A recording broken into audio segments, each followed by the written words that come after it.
जय हिंद, वंदे मातरम। दोस्तों, कैसे हैं आप सभी? उम्मीद करता हूँ आप लोग सभी स्वस्थ होंगे। मैं अजय बेरवा आपके मेरे नए YouTube channel are geography study में आप सभी का स्वागत करता हूँ। हम पढ़ते हैं राजस्थान का भूगोल, जिसमें हमने हमारे 3 चैप्टर कंप्लीट कर लिए। जिसका पहला नाम था हमारा राजस्थान की उत्पत्ति, दूसरा हमारा चैप्टर का नाम है राजस्थान की स्थिति और उसका विस्तार, तथा हमने कल हमारा तीसरा चैप्टर कंप्लीट कर लिया था, इसका नाम था राजस्थान के संभाग। ठीक है फ्रेंड्स, आज हम राजस्थान का चौथा चैप्टर शुरू करने जा रहे हैं, जिसका नाम है राजस्थान की ऐतिहासिक भौगोलिक स्थल व उसकी वर्तमान स्थिति। ठीक है friends,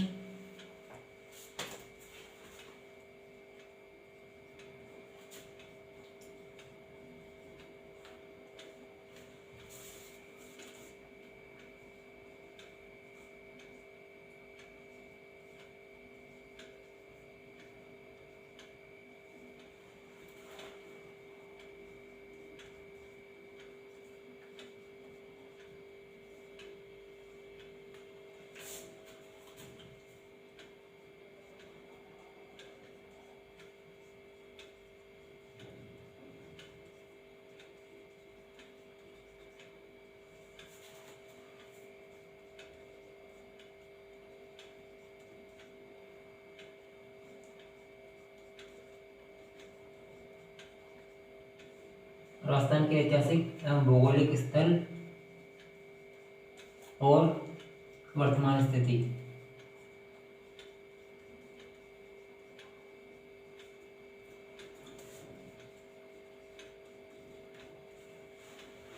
historical geographic place and present location of Rajasthan. ठीक है फ्रेंड्स, तो ये हमारा चौथा चैप्टर है, राजस्थान के ऐतिहासिक भौगोलिक स्थल और उसकी वर्तमान स्थिति। ठीक है फ्रेंड्स, तो हम इस चैप्टर में पढ़ेंगे कि जो हमारा जो राजस्थान है, हमारा राजस्थान की जैसे आज जो हमारे 50 जिले हैं उनके नाम आज हमारे जैसे कि जोधपुर है, जैसलमेर है, बीकानेर है, बाड़मेर है।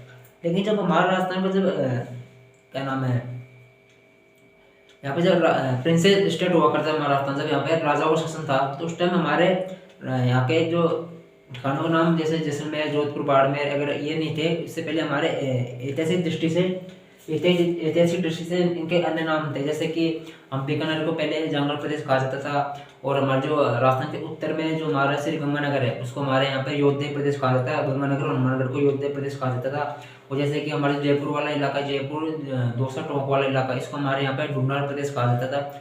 तो हम देखेंगे कि राजस्थान के जो पहले प्रेजेंट वाले जो जिले इनको पहले किस नाम से जाना जाता था। ठीक है फ्रेंड्स, तो हम शुरू करेंगे, राजस्थान के ऐतिहासिक स्थल पढ़ेंगे पहले तो इनमें हम देखेंगे कि ऐतिहासिक स्थल वे होते हैं, जैसे मान के चलो एक ही नाम जैसे कोई जगह का नाम है, तो मतलब अन्य 2 जगह का नाम है, लेकिन उनका जो नाम है वो एक समान दिखाई देता है। जैसे कि हम बात चले जैसे कि मेरू मरु, या फिर वागड़ बागड़, या फिर थल्ली थल्ली, जैसे कि ये नाम सेम टू सेम दिखाई देते हैं, लेकिन इनका जो मतलब होता है वह अलग होता है।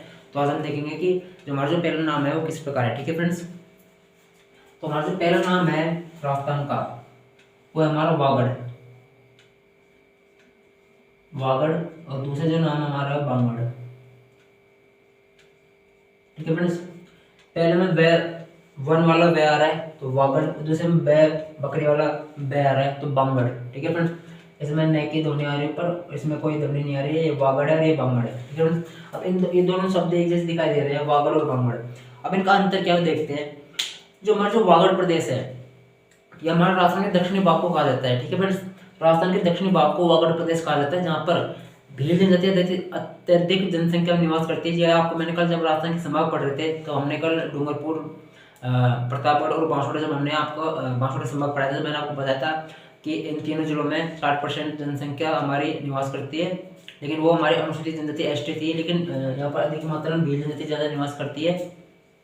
ठीक है फ्रेंड्स, तो राजस्थान के दक्षिणी भाग को जिसमें वागड़ मतलब राजस्थान के दक्षिणी भाग को जिसमें भील जनजाति अत्यधिक मात्रा में पाई जाती है, तथा उनके द्वारा वहाँ पर वागड़ बोली बोली जाती है, तो उसी प्रदेश को वागड़ प्रदेश कहा जाता है। इनका जो इस प्रदेश का जो विस्तार है, ये हमारे बांसवाड़ा, डूंगरपुर और प्रतापगढ़ में सर्वाधिक पाई जाती है। ठीक है फ्रेंड्स, अब दूसरे हम देखें बांगड़ प्रदेश। हमारा जो बांगड़ प्रदेश है, ये हमारे जो अरावली पर्वतमाला है, इसका जो पश्चिमी भाग है उसको बांगड़ प्रदेश कहा जाता है, क्योंकि यहाँ पर पुरानी जलोढ़ मिट्टी पाई जाती है। ठीक है फ्रेंड्स, तो इसका जो विस्तार है बांगड़ का, इसका विस्तार हमारे पाली, नागौर, सीकर, नीम का थाना, झुंझुनू, इनमें इसका विस्तार पाया जाता है ओडिडवाना में। ठीक है फ्रेंड्स, तो अगर हम इसको मैप पे देखेंगे, दोनों के मैप के हमारे मैप पे किस किस किस अनुसार है, तो पहला वागड़ और दूसरा बांगड़। जैसे कि हमारा मैप हो गया, ठीक है फ्रेंड्स, ये हमारा राजस्थान का हमारा मैप हो गया। तो जो पहला है वागड़, तो मैंने आपको बताया था राजस्थान के दक्षिणी भाग को, तो राजस्थान के जैसे मान चलो हमारे दक्षिणी भाग, इसमें ये हमारा प्रतापगढ़ हो गया, ये हमारा डूंगरपुर, ये हमारा बांसवाड़ा। ठीक है फ्रेंड्स, डूंगरपुर, प्रतापगढ़, बांसवाड़ा। तो वागड़ राजस्थान के दक्षिणी भाग को वागड़ प्रदेश कहा जाता है, जहाँ पर अत्यधिक मात्रा में भील जनजाति निवास करती है तथा उनके द्वारा यहाँ पर वागड़ बोली बोली जाती है। ठीक है फ्रेंड्स, तो उनके द्वारा हमारी वागड़ बोली बोली जाती है। जब आप हिस्ट्री में आर्ट एंड कल्चर पढ़ेंगे तब उसमें आप पढ़ोगे कि अलग अलग स्थानों पर अलग अलग प्रकार की भाषा बोली जाती है। ठीक है फ्रेंड्स, तो यहाँ पर हमारा बांसवाड़ा, ये डूंगरपुर और ये हमारा प्रतापगढ़।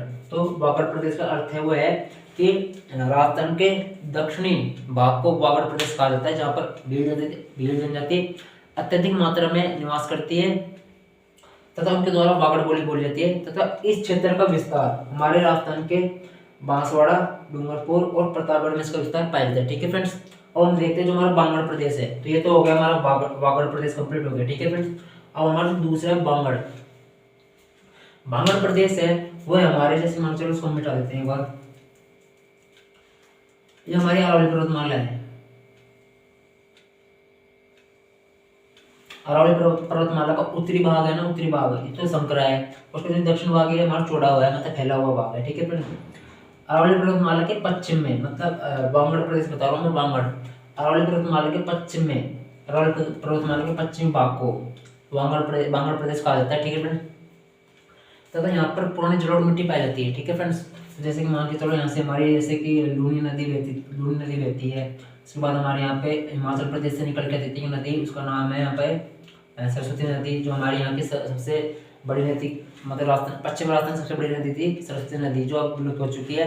लेकिन जो लूनी नदी ये भी प्रवाह मतलब बहती है अभी भी। उसके बाद हमारे यहाँ पर है जिससे मान चलो घग्गर नदी है।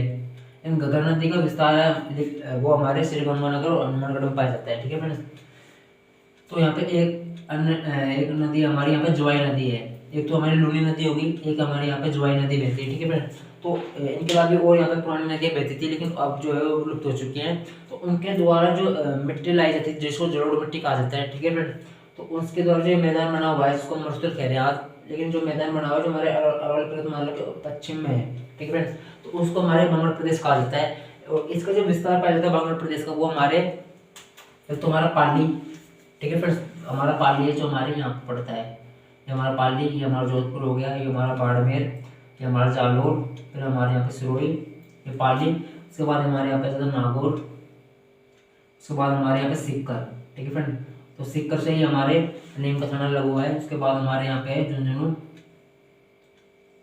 और नागौर से एक अलग पार्ट अब नया जिला बना डीडवाना। ठीक है फ्रेंड्स, तो हमारे जो बांगड़ प्रदेश का विस्तार हमारे पाली, नागौर, डीडवाना, सीकर, नीमकाथाना और झुंझुनू, इन 6 जिलों में हमारे बांगड़ प्रदेश का विस्तार पाया जाता है। तो बांगड़ प्रदेश की परिभाषा है कि अरावली पर्वतमाला के पश्चिमी भाग को बांगड़ प्रदेश कहा जाता है, जहाँ पर इस क्षेत्र में पुरानी जलोढ़ मिट्टी पाई जाती है। मतलब इसका विस्तार हमारे पाली, नागौर, डीडवाना, सीकर, नीमकाथाना तथा झुंझुनू में इसका विस्तार पाया जाता है। ठीक है फ्रेंड्स, तो हमारे यहाँ पे 2 कंप्लीट हो गए, वागड़ और बांगड़। ठीक है फ्रेंड्स, अब हमारा जो तीसरा नंबर का है वो है हमारा थल्ली। ठीक है फ्रेंड्स, थल्ली प्रदेश हम पढ़ेंगे तीसरे नंबर पे। इसको ऐसे रहने देते हैं, मैथ को एक बार मैं इसको मिटा देते हैं, जैसे मान सकते मैथ का तो कोई काम नहीं है। तीसरा है हमारा थल्ली और चौथा है हमारा तल्ली, या इसको हम कह सकते हैं पलाया। थल्ली और पलाया।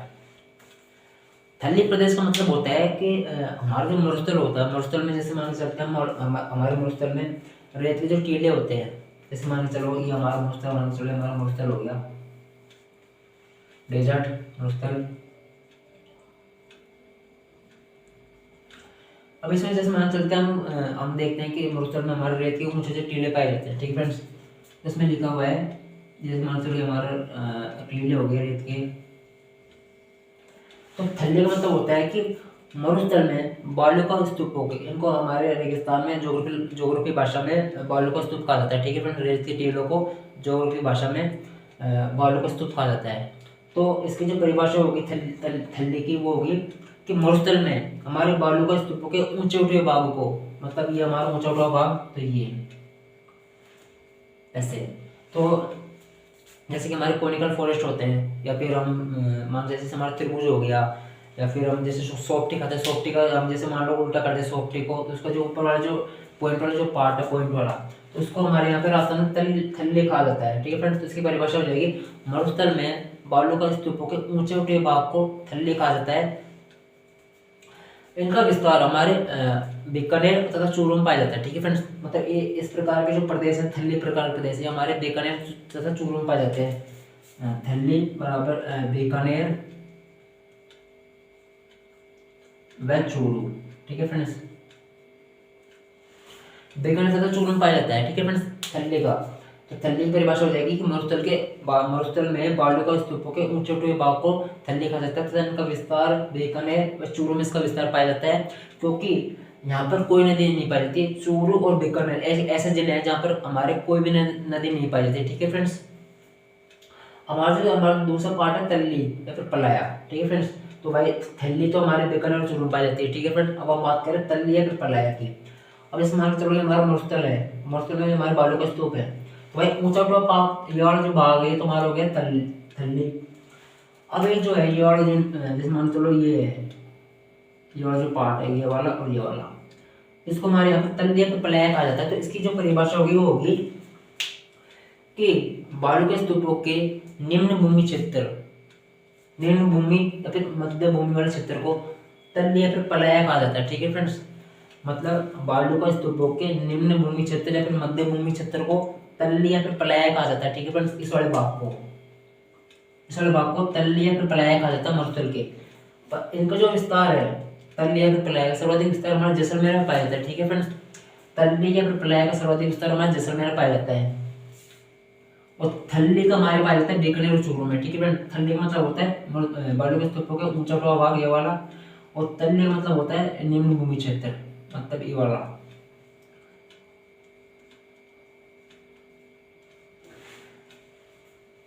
राजस्थान में हमारे जो झीलें होते हैं, झीलें, उसको भी हमारे यहाँ पलाया कहा जाता है। ठीक है फ्रेंड, तो मतलब इन क्षेत्रों में जब हमारे जो वर्षा का जल होता है, जैसे मान चलो ये क्षेत्र है और ये मतलब 3 ओर से गिरा हुआ है, फिर मान चलो ये 4 ओर से गिरा हुआ है, तो ये बोर्ड क्या 2D से दिखेगा नीचे से, मान चलो ये हमारे 4 वाले को, तो मान लो 2 ऐसे और 2 ऐसे। ठीक है फ्रेंड्स, मतलब 2 तो यूं मान के चलो, यूं 2 यूं, जैसे मान के चलते हैं ये एक हमारे गड्ढा हो गया। ठीक है फ्रेंड, गड्ढा मान के चलते हैं कि हमारे गड्ढा है।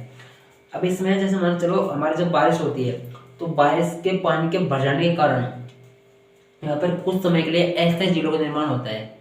इन क्षेत्रों में बारिश का पानी, जैसे मान चलो यहाँ पे बारिश हुई, ये बारिश हुई, इधर बारिश पड़ी और इधर बारिश पड़ी, इसका जो पानी आया वो यहाँ पे भर गया। जैसे मान चलो ये हमारे बारिश का पानी भर गया, तो ये जो पानी है बारिश का, ये कुछ दिनों के लिए अस्थायी झीलों का निर्माण बनाते हैं। मतलब इन प्रदेशों में बारिश के पानी से भर जाने से अस्थायी झीलों का निर्माण होता है, उनको हमारे यहाँ पे पलाया कहा जाता है। ठीक है फ्रेंड, तो पलाया एक भूमि क्षेत्र को भी कहा जाता है, जो तल्ली या फिर पलाया मैंने आपको बता दिया। और बारिश के जल भर जाने से अस्थायी झीलों का निर्माण होता है, उसको भी हमारे राजस्थान में पलाया कहा जाता है। ठीक है फ्रेंड्स, तो ये हो गया हमारे दोनों पार्ट हो गए, थल्ली और तल्ली।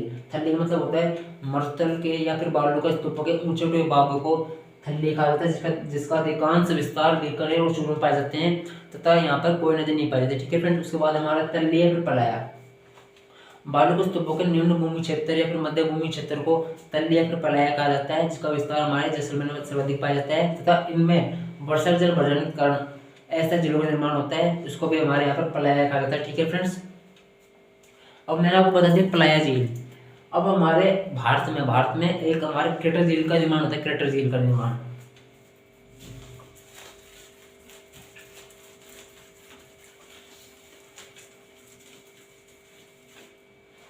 क्रेटर झील ये हमारे इस वाले भाग का सिलेबस नहीं है, लेकिन मैं आपको सिर्फ ऐसे बता रहा हूँ, जैसे मैंने आपको पलाया बताया है, तो पलाई एक झील का नाम भी है, एक जगह का नाम भी है, तो इस हिसाब से हमारी क्रेटर झील बनती है हमारे भारत में, क्रेटर झील।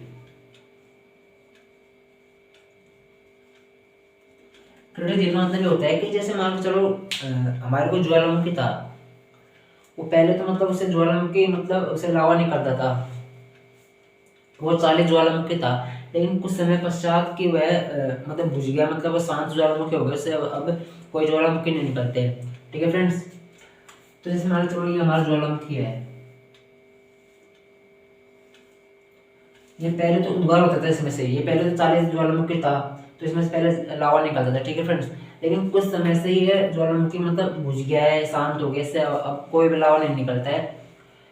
तो जैसे मान लो चलो ये अब गड्ढा है। ठीक है फ्रेंड्स, अब जैसे मान लो चलो यहाँ पे हमारी बारिश हुई, बारिश हुई तो बारिश का जल इसमें भर गया,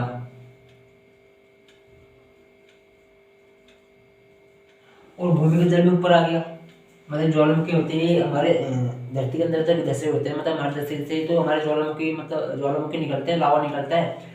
तो मान के चलो कि ऊपर से तो वर्षा हो गई, वर्षा का जल आ गया, तथा नीचे से हमारे भूमि का जल ऊपर आ गया। ठीक है फ्रेंड्स, क्योंकि यह लावा शांत हो गया है, इसमें उद्गार होता नहीं है, तो यहाँ पे जो है भूमि का जल हमारे ऊपर उठ के आ गया और वर्षा जल ऊपर से गिर गया। तो इन ज्वालामुखी में जो झीलों का निर्माण होता है उनको हमारे यहाँ पर क्रेटर झील कहा जाता है। ठीक है फ्रेंड्स, क्रेटर झील कहा जाता है। ठीक है फ्रेंड्स, मतलब क्रेटर झील का निर्माण ऊपर से वर्षा हुई तथा नीचे से भूमि का जल ऊपर उठ के आ गया, तो हमारे यहाँ पर क्रेटर झील का निर्माण हुआ इन ज्वालामुखियों में। ठीक है फ्रेंड्स, हमारे भारत में जो अंडमान निकोबार वाला जो हमारा पार्ट अंडमान निकोबार द्वीप, उसमें भी हमारे अभी ज्वालामुखी हैं, जो अभी एक ज्वालामुखी जो भी हमारे 40 ज्वालामुखी है, जिसमें अभी ज्वालामुखी में लावा का उद्गार होता है, वो हमारा है बेरन ज्वालामुखी। बेरन बेरन बेरन ज्वालामुखी हमारे अंडमान निकोबार द्वीप में पाया जाता है। ठीक है फ्रेंड्स, बेरन मतलब बेरन, बेरन शब्द से पता चल रहा है, बेरन मतलब दुश्मन। तो ये हमारे मतलब जो उद्गार होता है, उससे लावा निकलता है, जो हमारे लिए हानिकारक है, तो उसको हमने नाम रखा है बेरन ज्वालामुखी। ठीक है फ्रेंड्स, जो हमारे अंडमान निकोबार द्वीप में पाया जाता है। ठीक है फ्रेंड्स, ये हमारे सिलेबस का पार्ट नहीं, लेकिन मैं आपको सिर्फ ऐसे बता रहा हूँ कि क्रेटर झील कैसे, क्रेटर झील का निर्माण किस प्रकार होता है।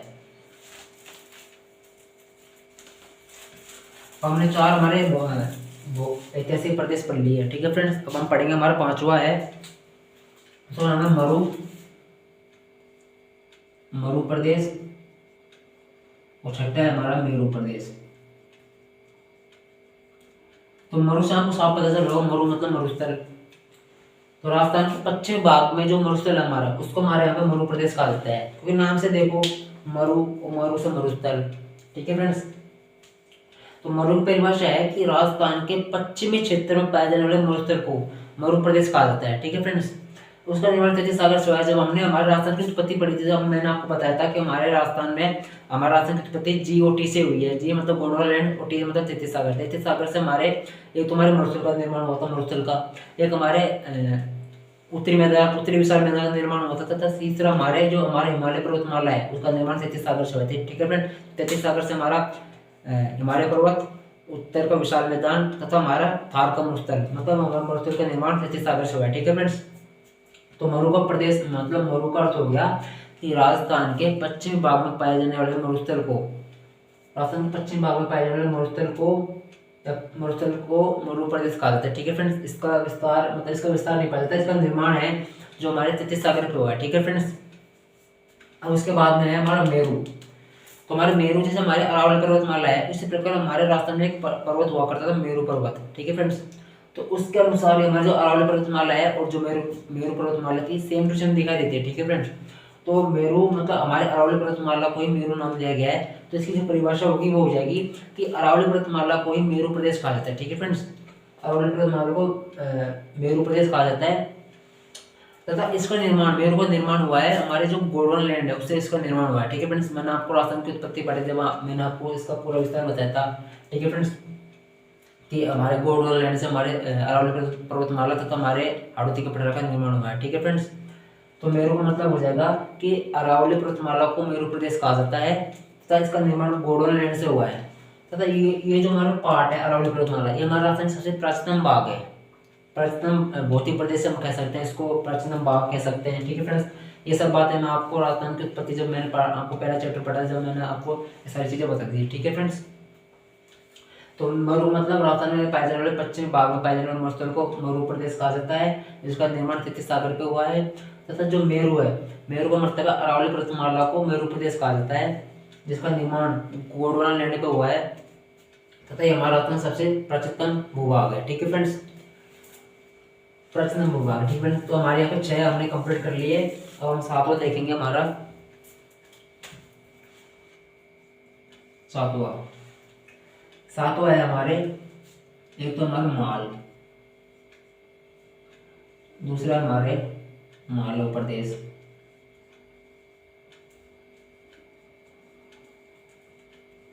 माल हमारे पहाड़ों में हमारे राजस्थान में माल कहा जाता है। ठीक है फ्रेंड्स, नौवा है हमारे, सातवां आठवां नौवा, नौवा है हमारे ऊपर माल। ठीक है फ्रेंड्स, ये तीन शब्द देखने में जैसे दिखाई देते हैं। माल, मालव प्रदेश और ऊपर माल, अब इन तीनों में अंतर क्या है जब ये देखते हैं कि हमारे मान चलिए हमारा राजस्थान, तो हम बात करें माल प्रदेश की। ठीक है फ्रेंड्स, तो राजस्थान के हाड़ौती प्रदेश को, ये हमारे राजस्थान के ये वाले जो पार्ट है झालावाड़, बूंदी, कोटावाला, तो हमारे राजस्थान के हाड़ौती प्रदेश को माल प्रदेश कहा जाता है। ठीक है फ्रेंड्स, जिसका निर्माण बेसाल्ट चट्टानों से हुआ है। ठीक है फ्रेंड्स, अब बेसाल्ट चट्टानें क्या होती है तो एक बार वो देखते हैं। जैसे मान चलो ये हमारे ज्वालामुखी है, इससे लावा निकला, लावा निकला जो चारों तरफ फैल गया लावा, तो इससे दो प्रकार के चट्टानों का निर्माण हुआ। इसमें से दो प्रकार का लावा निकला, एक तो हमारा निकला गाढ़ा लावा और एक हमारा निकला नरम लावा। तो नरम लावा को हमारे यहाँ पे बेसाल्ट लावा कहा जाता है और एक निकला गाढ़ा लावा। तो हमारे जो गाढ़ा लावा है, गाढ़ा लावा में हमारे जो सिलिका की मात्रा अधिक पाई जाती है, ऐसा ही सिलिका। ठीक है फ्रेंड, गाढ़े लावे में हमारे सिलिका की मात्रा अधिक पाई जाती है। इसके कारण इसकी जो चट्टानें होती हैं वो बहुत कठोर होते हैं। यदि हम इसके लिए उदाहरण देखें तो हमारे जो ग्रेनाइट पत्थर आता है, ग्रेनाइट जो हम घरों में लगाते हैं, वो इसी चट्टान का उदाहरण है। ठीक है फ्रेंड, तो गाढ़े लावे से हमारे अरावली पर्वतमाला का निर्माण हुआ गाढ़े गाढ़े लावे से। ठीक है फ्रेंड, तो इसी में को निकला था हमारे बेसाल्ट लावा, बेसाल्ट।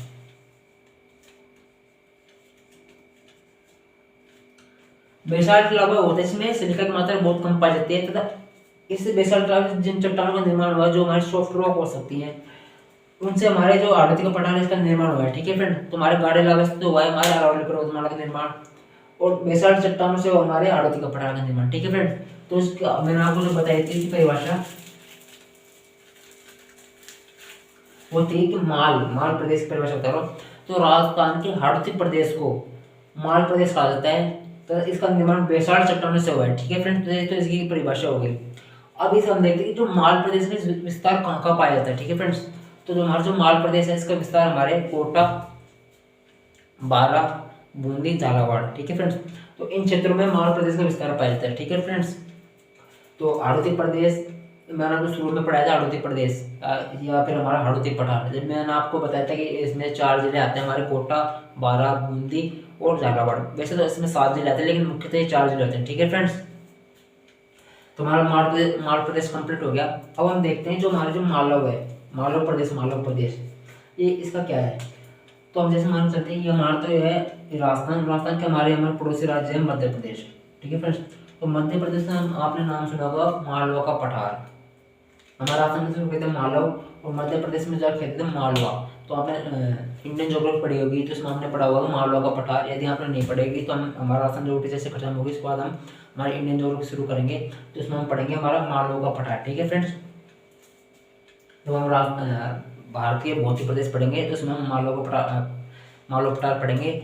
मालवा पठार है जो हमारे जो प्रायद्वीप भाग है भारत का, उसका ही पार्ट है। ठीक है फ्रेंड्स, तो हमारा जो मालवा प्रदेश है राजस्थान में इसको मालवा कहा जाता है तथा मध्य प्रदेश में इसको मालवा पठार कहा जाता है। ठीक है फ्रेंड, तो मालवा पठार का जो विस्तार है, तो जैसे मान सकते हैं ये तो हमारा हो गया यहाँ पे झालावाड़ और यहाँ पे हो गया हमारा प्रतापगढ़। ठीक है फ्रेंड्स, तो मालवा प्रदेश जैसे मान चलिए हमारा मालवा का पठार है, तो मालवा पठार का कुछ भाग हमारा राजस्थान में आता है। ठीक है फ्रेंड्स, तो अब इसकी जो परिभाषा हो जाएगी वो होगी कि प्रतापगढ़ तथा झालावाड़ को मालवा पठार कहा जाता है। ठीक है फ्रेंड्स, या फिर मालवा प्रदेश कहा जाता है। इसका जो विस्तार है मतलब मालवा पठार का विस्तार हमारे राजस्थान में पाया जाता है, इस कारण इसको मालवा प्रदेश कहा गया है। तो यहाँ पे मैंने आपको बता दिया ये तुम्हारा प्रतापगढ़ हो गया, ये हमारा हो गया झालावाड़। तो झालावाड़ के यहाँ से और प्रतापगढ़ के यहाँ तक इसका विस्तार पाया जाता है। तो ये मान चलो जैसे कि मान चलो हमारा मालवा का पठार हो गया, इसका विस्तार हमारा राजस्थान में कुछ % पाया जाता है, ठीक है फ्रेंड। इसका थोड़ा सा हिस्सा हमारे इधर भी पाया जाता है, ऊपर मालवा में पढ़ेंगे हम, तो इसका भी थोड़ा सा हिस्सा हमारे यहाँ पाया जाता है। तो इसकी जो परिभाषा होगी मालवा प्रदेश की हो जाएगी कि प्रतापगढ़ और झालावाड़ को मालवा प्रदेश कहा जाता है, जिसका विस्तार मतलब मालवा पठार का विस्तार अत्यधिक होने के कारण इस प्रदेश को मालवा प्रदेश कहा जाता है राजस्थान में, ठीक है फ्रेंड्स। और हम देखते हैं उपरमाल। उपरमाल क्या है? उपरमाल आपने हिस्ट्री पढ़ी होगी, राजस्थान हिस्ट्री, तो राजस्थान हिस्ट्री में आपने पढ़े होंगे किसान आंदोलन पढ़े, किसान आंदोलन, तो उसमें आपने बिजोले किसान आंदोलन पढ़ा होगा, बिजोले किसान आंदोलन, ठीक है फ्रेंड्स। बिजोले किसान आंदोलन में आपने पढ़ा होगा कि यहाँ पर जब सामंतों का अत्यधिक अत्याचार बढ़ रहा था, उन्होंने मतलब कर व्यवस्था बहुत अधिक कर दी थी, हर चीज़ में मतलब जो कर ले रहे थे बहुत ज़्यादा ले रहे थे, ठीक है फ्रेंड्स। तो उनका किसानों का बहुत अत्याचार बढ़ रहा था, तो सामंत मतलब वहाँ के जो किसान थे उन्होंने एक व्यक्ति को इन्वाइट किया, मतलब एक व्यक्ति को बुलाया, उसका नाम था हमारे विजय सिंह पथिक, ठीक है फ्रेंड्स। तो वो हमारे राजस्थान में आए, राजस्थान में आके उनको हमारे बिजोले किसान आंदोलन बिजोले के किसानों ने उसको बुलाया था, विजय सिंह पथिक को। तो विजय सिंह पथिक हमारे राजस्थान में आए, तो उन्होंने यहाँ देखा कि जो सामंती व्यवस्था है बहुत खराब चल रही है, तो उन्होंने यहाँ पर एक बोर्ड निर्माण किया, बोर्ड का, जैसे मान चलो हमारी कोई समस्या होती है, हम किसी व्यक्ति को बुलाते हैं तो उस समस्या लड़ने के लिए कि हमारे जैसे मान चलो हमारी जो मीटिंग हुई इसमें जैसे मान चलो 100 व्यक्ति थे, तो हमारी इस मीटिंग को या फिर हमारे जो संगठन है, ग्रुप है, इसको हम एक नाम देंगे, ठीक है फ्रेंड्स। तो विजय सिंह पथिक ने एक सामंतों के खिलाफ मतलब आंदोलन छेड़ा था, बिजोले किसान आंदोलन, तो उसमें एक बोर्ड का निर्माण किया था, उस बोर्ड का नाम था उपरमाल पंच बोर्ड, ठीक है फ्रेंड्स। इसका जो स्थापना थी वो हमारे 1917 में हुई थी, ठीक है फ्रेंड्स। तो उपरमाल पंच बोर्ड की स्थापना हमारे 1917 में विजय सिंह पथिक द्वारा की गई थी, ठीक है फ्रेंड्स। तो उपरमाल इसी मतलब जो ये बोर्ड पंच बोर्ड बना था, ये इसी के नाम पर बना था, ठीक है फ्रेंड्स। अब हम इसकी परिभाषा देखेंगे कि ये परिभाषा किस प्रकार है। तो उपरमाल यह एक पठारी भाग है, ठीक है फ्रेंड्स, और इसका विस्तार हमारे राजस्थान के बिजोलिया भीलवाड़ा से लेकर भैंसोड़गढ़ चित्तौड़गढ़ में तक इसका विस्तार पाया जाता है, ठीक है फ्रेंड्स। तो उपरमाल की परिभाषा होगी कि यह एक पठारी भाग है जिसका विस्तार हमारे भीलवाड़ा के बिजोलिया से लेकर और चित्तौड़गढ़ के भैंसोड़गढ़ तक इसका विस्तार पाया जाता है, ठीक है फ्रेंड्स। तो भीलवाड़ा का तो भीलवाड़ा जिले का बिजोलिया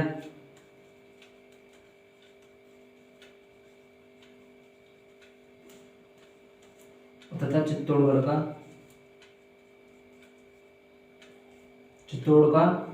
भैंसोड़गढ़,